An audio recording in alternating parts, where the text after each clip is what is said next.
Welcome to our online portal Concept Classes Corridor. Concept Classes Corridor में आप सभी का स्वागत है। Today we are going to start a new series on the world history. हम आज विश्व इतिहास पे क्वेश्चन तथा उसके आंसर की एक नई सीरीज शुरुआत कर रहे हैं, जिसमें विश्व इतिहास से जुड़े प्रश्न तथा उसके उत्तर होंगे। इस सीरीज में जहां तक संभव होगा हम सारे प्रश्नों का व्याख्यान देंगे, हम सारे प्रश्नों को एक्सप्लेन करेंगे। यदि आपको उस एक्सप्लेनेशन के अलावा कोई और जानकारी चाहिए तो आप हमारे कमेंट बॉक्स में कमेंट करके आप पूछ सकते हैं। यदि आपकी डाउट जेन्युइन होगी तो उस पर एक अलग से वीडियो बना दिया जाएगा। आप क्वेश्चन पूछने में बिल्कुल ना हिचकिचाएं। तो आइए शुरुआत करते हैं पहले प्रश्न से। पहला प्रश्न है, रूस की क्रांति की शुरुआत किस वर्ष हुई? तो रूस की क्रांति की शुरुआत 1917 में हुई थी। तो आइए इसकी क्रांति के बारे में हम कुछ जान लेते हैं। सन 1917 की रूस की क्रांति विश्व इतिहास की सबसे महत्वपूर्ण घटनाओं में से एक है। इसके परिणाम स्वरूप रूस से जार, ये जार याद रखिएगा, जार के स्वेच्छाकारी शासन का अंत हुआ तथा रूसी सोवियत संघात्मक समाजवादी गणराज्य, अंग्रेजी में इसका होगा Russian Soviet federative socialist Republic की स्थापना हुई। यह क्रांति दो भागों में हुई थी। पहला है मार्च 1917 में तथा दूसरा अक्टूबर 1917 में।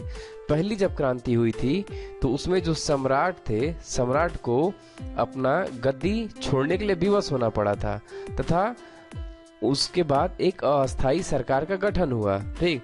और जो अक्टूबर की क्रांति हुई थी तो उसमें उस क्रांति में जो हुआ था, अस्थायी सरकार को हटाकर बोल्शेविक सरकार की स्थापना हुई। बोल्शेविक मतलब कम्युनिस्ट सरकार, कम्युनिस्ट गवर्नमेंट की एक स्थापना हुई। यदि आपको कम्युनिस्ट के बारे में ना समझ में आए तो आप कमेंट करिएगा, हम आपको बताएंगे। वैसे यदि क्वेश्चन आंसर की सीरीज है तो इसमें कम्युनिस्ट के बारे में बताना काफी लंबा सीरीज हो जाएगा, है ना। तो देखिए, ये जो अक्टूबर 1917 में जो दोबारा क्रांति हुई थी उसको हम अक्टूबर रिवॉल्यूशन के नाम से भी जानते हैं।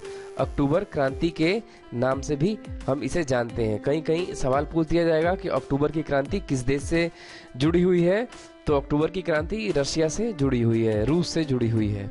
तो आइए अगला प्रश्न देखते हैं। Union of Soviet Socialist Republic कब अस्तित्व में आया? एक तो union of Soviet Socialist Republic अस्तित्व में आया था 1922 में। ठीक है ना। तो आइए इसके बारे में जान लेते हैं। Union of Soviet Socialist Republic को इंग्लिश में हम पढ़ते हैं यूएसएसआर। आप यदि विश्व इतिहास पढ़ेंगे तो उसमें आपको ये टर्म सुनने को मिलेगा, यूएसएसआर। देखिए, जो सोवियत यूनियन था, इसको सोवियत यूनियन भी बोलते हैं, वो 1922 में एक ट्रीटी के तहत बना था।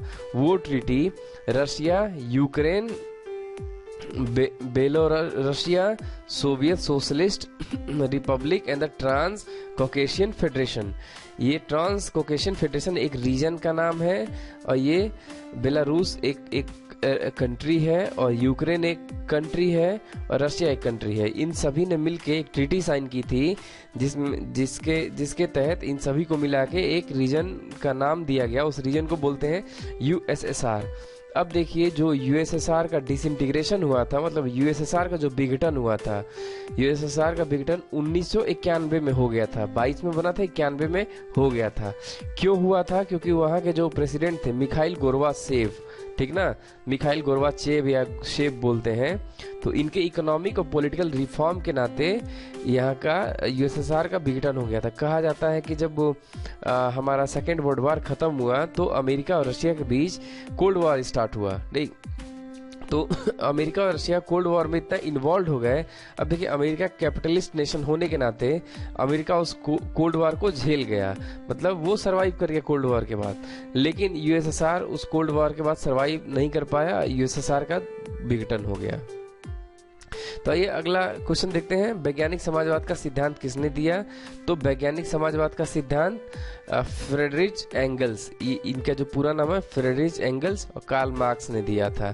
ठीक, तो ऑप्शन में दोनों है, तो ए और बी दोनों होगा। देखिए इसको हम मार्क्सवाद भी बोलते हैं। देखिए मार्क्सवाद क्या कहता है कि मार्क्सवाद कहता है कि जो हमारे एक कैपिटलिस्ट क्लास है और एक हमारे जो मजदूर वर्ग है, मजदूर वर्ग या किसान वर्ग है, ठीक, तो मजदूर वर्ग को ये शोषित वर्ग मानता है कि इनका शोषण होता है, तो उन्हीं शोषित वर्ग के अधिकार के लिए ये हमारे जो मार्क्सिज्म है वो उसके लिए लड़ता है, उनको फेवर करता है। ठीक, तो उसी को वैज्ञानिक समाजवाद भी कहा जाता है ना। तो आइए अगला क्वेश्चन देखते हैं। चीन की क्रांति का नायक कौन था? तो चीन की क्रांति के नायक सन यत सेन थे। ठीक ना, सन यत सेन कहा जाता है इनको। ठीक, अब देखिए जो हमारी जो चीन की क्रांति थी, चीन की क्रांति जो शुरू हुई थी, वो चीन की क्रांति आप कह सकते हैं कि 1911 या 12 से शुरू हुई थी, जिसमें सन यत सेन ने केएमटी पार्टी की स्थापना की थी।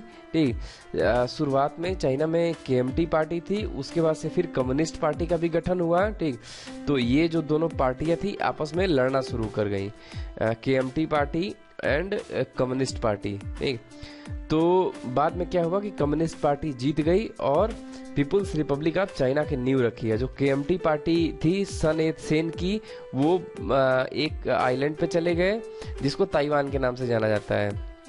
ठीक है ना, ताइवान को हम बोलते हैं रिपब्लिक ऑफ चाइना, ताइवान को रिपब्लिक ऑफ चाइना के नाम से जाना जाता है, और जो मेन लैंड चाइना है उसको पीपुल्स रिपब्लिक ऑफ चाइना के नाम से जाना जाता है, PRC।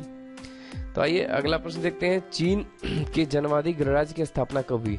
तो चीन के जनवादी गणराज्य की स्थापना सन 1949 में हुई। वही जनवादी गणराज्य का मतलब पीपुल्स रिपब्लिक ऑफ चाइना, ठीक है ना, वो 1949 में हुई थी। यूरोप का मरीज किसे कहा जाता है? तो यूरोप का मरीज टर्की को कहा जाता है। क्यों कहा जाता है? क्योंकि सन 1800 के आसपास जो टर्की है, टर्की में ऑटोमन एम्पायर और कुछ सुल्तानों का राज था। कह सकते हैं कि ऑटोमन एम्पायर का राज था। जो ऑटोमन एम्पायर के जो सुल्तान थे, उन सुल्तानों ने जो टर्की के नागरिक थे, उन नागरिकों पे काफ़ी अत्याचार किया। उस अत्याचार के नाते जो हमारी टर्की की स्थिति थी काफ़ी दयनीय हो गई, जिससे हमें उसे यूरोप का मरीज भी कहा गया उस समय, है ना। पहली बार यूरोप का मरीज टर्की के लिए ही इस्तेमाल किया गया था शब्द। ठीक, अब देखिए क्या है कि जो हमारा टर्की है वो एशिया यूरोप दोनों में आता है, यूरेशिया में आता है ना, तो इसे ध्यान रखिएगा आप। अब देखिए अगला क्वेश्चन है फासिज्म। फासिज्म का जन्मदाता किसे माना जाता है? तो फासिज्म का जन्मदाता मुसोलिनी को माना जाता है। अब मुसोलिनी के बारे में थोड़ा सा जान लेते हैं। तो मुसोलिनी का जो पूरा नाम है बेनितो मुसोलिनी है। इनकी जो मृत्यु हुई थी 1945 में हुई थी। ये मृत्यु याद रखिएगा, जन्म नहीं पूछा जाता है, मृत्यु पूछ लिया जाएगा। ये इटली के राजनेता थे। ये भी क्वेश्चन आ सकता है कि बेनितो मुसोलिनी किस देश से जुड़े हुए थे? तो इटली से जुड़े हुए थे। ठीक, राष्ट्रीय फासिस्ट पार्टी का नेतृत्व किया। वह फासीवाद के दर्शन की नींव रखने वालों में प्रमुख व्यक्ति थे। ठीक, उसने दूसरे विश्व युद्ध में एक्सिस समूह के साथ मिलकर युद्ध किया।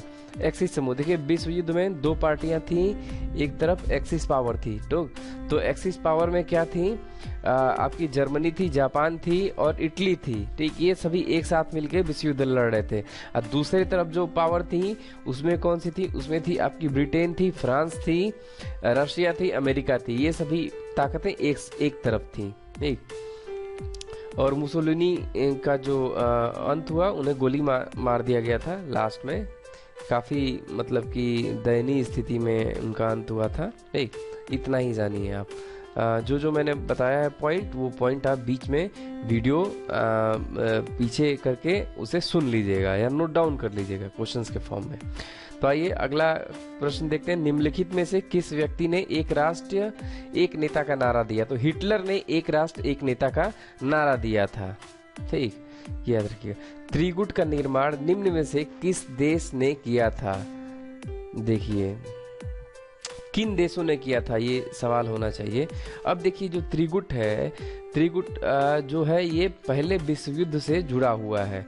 ये त्रिगुट का निर्माण प्रथम विश्व युद्ध के किसी न एक कारणों में से ये आता है, ठीक ना। त्रिगुट का निर्माण कोई न कोई एक कारण प्रथम विश्व युद्ध का ये रहा है, ठीक।